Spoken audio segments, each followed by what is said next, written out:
Good morning class. MySQL चल रहा था हम सभी का। तो हम लोगों ने अपनी लास्ट क्लास में एक नई टेबल बनाई थी और नई टेबल के साथ में वेयर क्लॉज लगाया था। वेयर क्लॉज लगाने के साथ में मैंने आपको कुछ ऑपरेटर्स को यूज़ करना बताया था, जिसमें हम लोगों ने कंपैरिजन ऑपरेटर किस तरीके से यूज़ में आता है, अरिथमेटिक ऑपरेटर्स कैसे यूज़ में आते हैं, ये सभी चीज़ें हम लोगों ने अपने माइस्क्यूएल में कंप्लीट की थी। ठीक है, तो अब उसी प्रोसेस को आगे बढ़ाते हुए, ऑपरेटर्स के फॉर्मेट को आगे बढ़ाते हुए, कंपैरिजन ऑपरेटर को आगे बढ़ाते हुए हम चलते हैं लॉजिकल ऑपरेटर्स पर। तो लॉजिकल ऑपरेटर्स क्या होते हैं? लॉजिकल ऑपरेटर्स का मतलब ऐसे ऑपरेटर्स जो कि लॉजिक के साथ में किसी आउटपुट को अकम्प्लिश करके हमें दिखाते हैं। ठीक है, बेसिकली 3 लॉजिकल ऑपरेटर्स होते हैं, जिसमें हम लोग आपको बताएंगे। सबसे पहला लॉजिकल ऑपरेटर होता है एंड, ओके, इसके बाद होता है और उसके बाद होता है नॉट, है ना। 3 लॉजिकल ऑपरेटर्स हम लोग पढ़ते हैं, एंड, और, एंड, नॉट। ठीक है, तो इन्हीं लॉजिकल ऑपरेटर्स के बिहाफ पर हम लोग अपनी क्वेरी को अकम्प्लिश करते हैं। फर्स्ट ऑफ ऑल हम अपनी वही वाली निकाल लेते हैं टेबल। उसके लिए हम करेंगे यूज़, सभी को इतना तो आ गया होगा, और डेटाबेस का नाम मैंने यूज़ नेहा किया, टर्मिनेशन पॉइंट यूज़ कर दिया। देन हम लोग अपनी टेबल देखना चाहते हैं, तो हमने लिखा शो कि कितनी टेबल्स हमारी बनी हुई हैं। टेबल्स फ्रॉम नेहा, नेहा में कितनी टेबल्स आपकी बनी हुई हैं? तो आप देखेंगे 2 टेबल्स बनी हुई हैं, एम्प्लॉय एंड स्टूडेंट।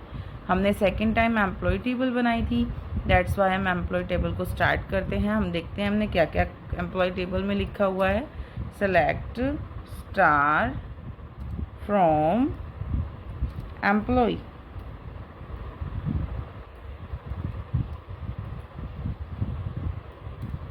ठीक है। तो ये हमारी टेबल बनी हुई थी, जिसमें बेसिकली हमारे पास ये कुछ डेटाज थे, जिसमें मैंने आपको डिस्टिंक्ट करके बताया था। जो डुप्लीकेसी है डेटा में, वो भी रिमूव करके बताई थी। ठीक है, तो अब मैं आपको बताती हूँ लॉजिकल ऑपरेटर्स। लॉजिकल ऑपरेटर हम कैसे लगाते हैं?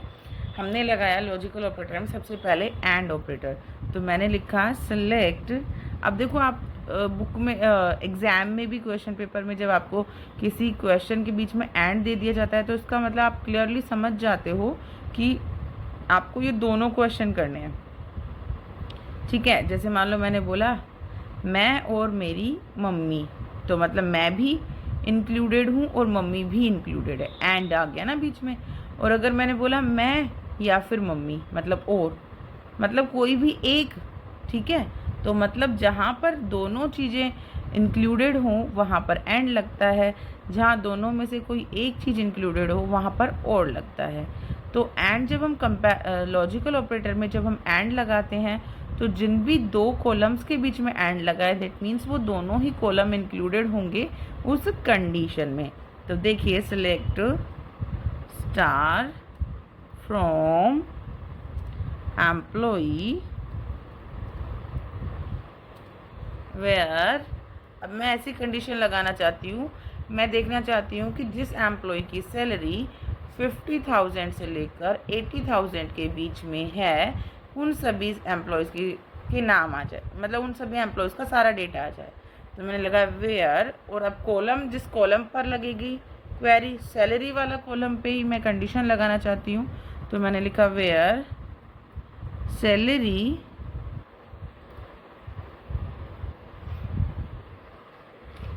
सैलरी वाले कॉलम पे हम लोग क्या लगाएंगे?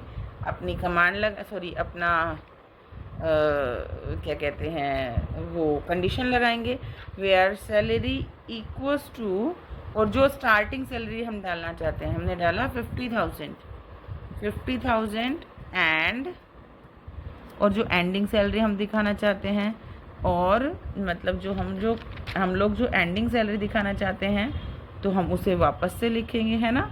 मतलब कि जिसकी स्टार्टिंग सैलरी, सॉरी, मैं ये बताना चाह रही थी, सॉरी, ये मैं बिटवीन वाला आपको बता गई। मैं ये बताना चाह रही थी आपको कि एंड ऑपरेटर का मतलब है कि जहाँ पर अपन एक कंडीशन में कोई भी 2 कॉलम लेकर चलें और वो दोनों कॉलम उस कंडीशन को फुलफ़िल करें। मतलब मैं चाहती हूँ कि जिसकी सैलरी तो 50,000 से ज़्यादा है,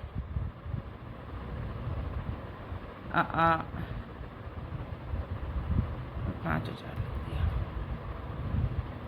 इज ग्रेटर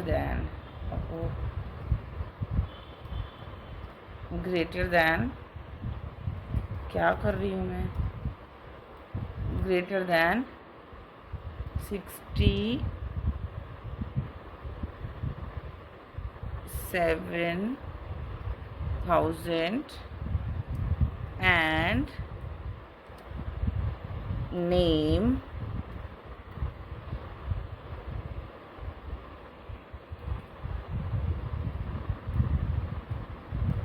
equals to अंश।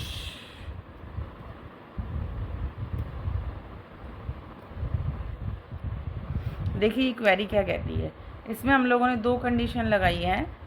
पहली कंडीशन की सैलरी 67,000 से ज़्यादा होनी चाहिए और नेम उसका अंश होना चाहिए। दैट मीन्स इस पूरी टेबल में जहाँ पर भी ये दोनों कंडीशंस फुलफ़िल होती हैं, दोनों, क्योंकि बीच में एंड लग रहा है, जहाँ पर भी ये दोनों कंडीशंस फुलफ़िल होती हैं उसी का आउटपुट हमें रिप्रेजेंट हो जाएगा। ठीक है, देखिए एंटर करते हैं हम लोग, तो जिसका नाम अंश है और जिसकी सैलरी 67,000 से ज़्यादा है, सभी का डेटा आ गया ना, दोनों ही चीज़ें फुलफ़िल हो गई। अगर हम यहाँ पर चेंज करते हैं अपनी क्वेरी को, चेंज करके चलते हैं हम अपनी क्वेरी को, और यहाँ पर मैंने अंश की जगह मैंने लिखा 67,000 से ज़्यादा चाहिए उसे, है ना, तो मैंने लिखा 67,000 से ज़्यादा नहीं, मैंने यहाँ लिखा 70,000 लगा देते हैं हम लोग, सॉरी,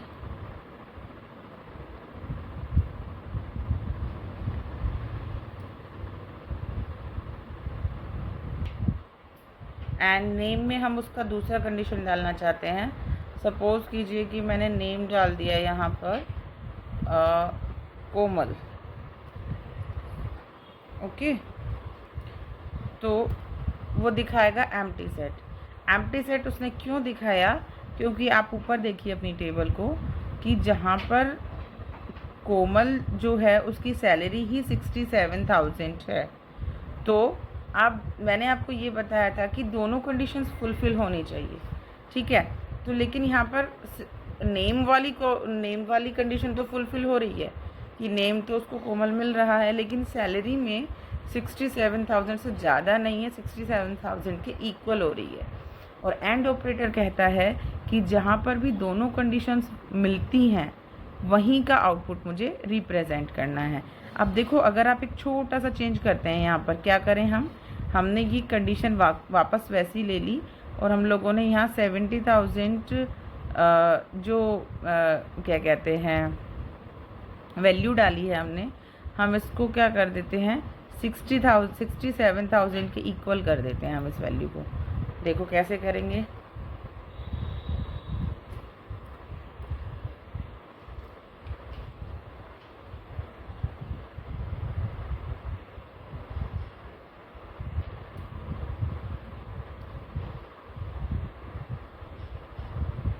हमने लगाया इक्वल और 6, मैंने बोला 67,000 से ज़्यादा भी हो सकती है और 67,000 से ज़्यादा भी हो सकती है और 67,000 के 76 कर दिया, इक्वल भी हो सकती है। ठीक है,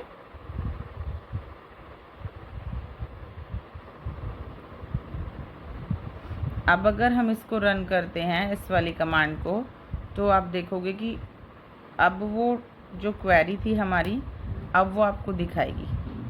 ठीक है, तो ये बात हो गई हमारी एंड की, इसमें दोनों कंडीशन चाहिए, लेकिन अगर हम इसी कंडीशन में और लगा दें तो और में तो कोई एक ही कंडीशन फुलफ़िल होनी चाहिए उसे, कोई ज़रूरी नहीं है कि सारी कंडीशंस वो एक साथ फॉलो करे। ठीक है, तो उसने क्या किया, और लगा के देखते हैं हम लोग अपने क्वेरी में, है ना। तो हम लोगों ने इतना सा चेंजेस करने हैं, और वो चेंजेस क्या हैं कि हम यहाँ पर और लगा देते हैं। और का मतलब मैंने आपको क्लियरली बता दिया है, जैसे अपन लोग एग्ज़ाम्स में और में कोई भी ऑप्शन में एक क्वेश्चन चूज़ करते हैं ना, सेम एज इट इज़। तो आप देखिए कि 67,000 से ज़्यादा जिसकी सैलरी, या 67,000 से बराबर है जिसकी सैलरी, ठीक है। और यहाँ पर नेम हमने लगा दिया, सपोज़ करो पूरा कंडीशन चेंज कर देते हैं हम लोगों ने किया। एक मिनट, ऊपर देख लेते हैं अपनी टेबल में कि हमको कैसा देखना है। ये देखिए, अनुष्का की सैलरी 78,000 थी, तो हम ये वाला लगाते हैं कि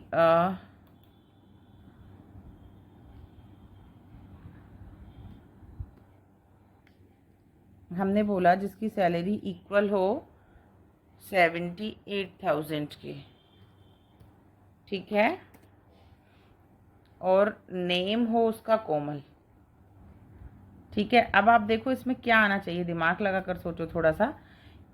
और कहता है कि कोई भी एक कंडीशन फुलफिल होनी चाहिए। तो अब देखो सैलरी 78,000 है एक में, तो इसके हिसाब से हमारे पास दो आउटपुट आने चाहिए, कोमल भी आना चाहिए, अनुष्का भी आना चाहिए। क्यों? क्योंकि जो नेम कॉलम है वो भी फुलफ़िल कर रहा है कोमल वाली कंडीशन को, और जो सैलरी वाला कॉलम है वो फुलफ़िल कर रहा है अनुष्का वाली कंडीशन को, ठीक है। मतलब और में दोनों ही चीज़ें हमें मिल रही हैं, दोनों ही चीज़ें हम फाइंड आउट कर पा रहे हैं। तो आप देखिए यही आउटपुट आ रहा है इसका, ठीक है। तो उम्मीद करती हूँ आपको ये कंटेंट समझ में आ गया होगा कि मैं आपको क्या समझाना चाह रही हूँ। इस कंटेंट को समझाने के पीछे मैं क्या बताना चाह रही हूँ आपको, ठीक है। तो इस तरीके से हम लोग अपना डेटा दिखा सकते हैं। इसके साथ में हम नॉट ऑपरेटर का भी दिखा सकते हैं कि जिसकी सैलरी इतनी नहीं हो, है ना, इससे ज़्यादा नहीं हो। जैसे नॉट ऑपरेटर का करके बताती हूँ मैं आपको इसी क्वेरी पर। तो हम लोगों ने क्या किया, हम यहाँ लगाते हैं वेयर क्लॉज, और वेयर क्लॉज में नॉट ऑपरेटर में हमें सारी चीज़ें देने की ज़रूरत नहीं होती। हमने लिखा where salary is not equal to का साइन ये होता है नॉट का, ठीक है। वेयर सैलरी, ओ ये वाला साइन इसके बाद लगे, सॉरी इसके पहले लगेगा, ठीक है। हाँ, ऐसे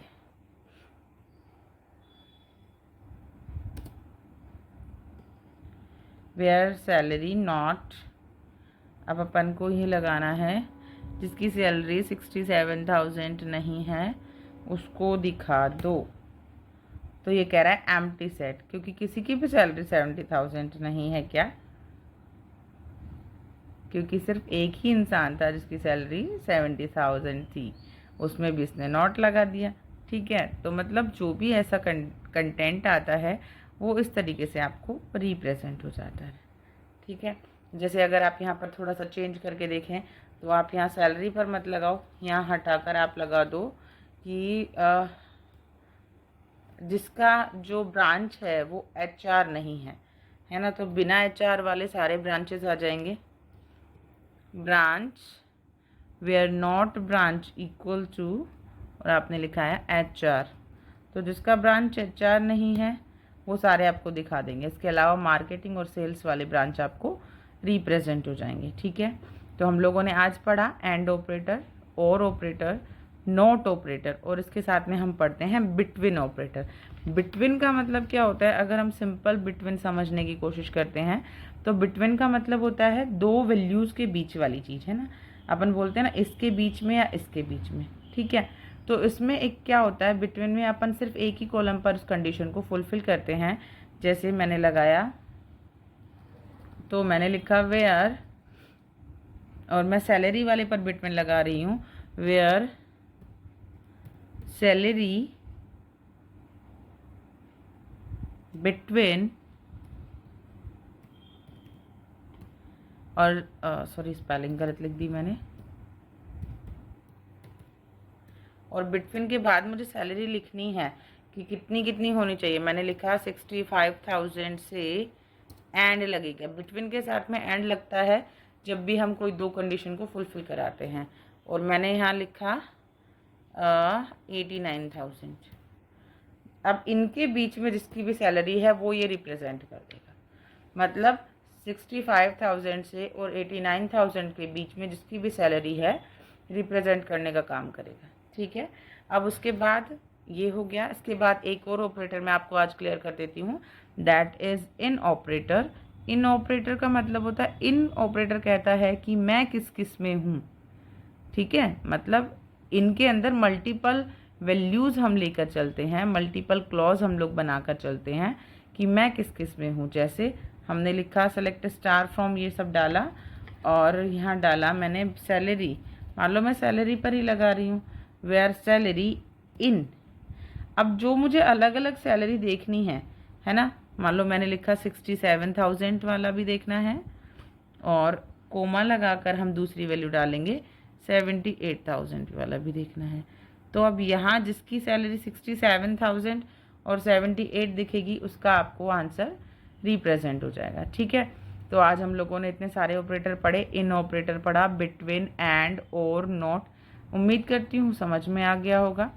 अगर फिर भी आपको कोई परेशानी है तो आप मुझे बताइए, नोट्स बनाने में दिक्कत है तो आप मुझे बताइए, मैं आपकी सारी परेशानियों को दूर करूँगी। ओके, इसके बाद वाला कंटेंट हम लोग अपनी नेक्स्ट वाली वीडियो में पढ़ेंगे। Okay, till then keep learning, keep watching. Thank you.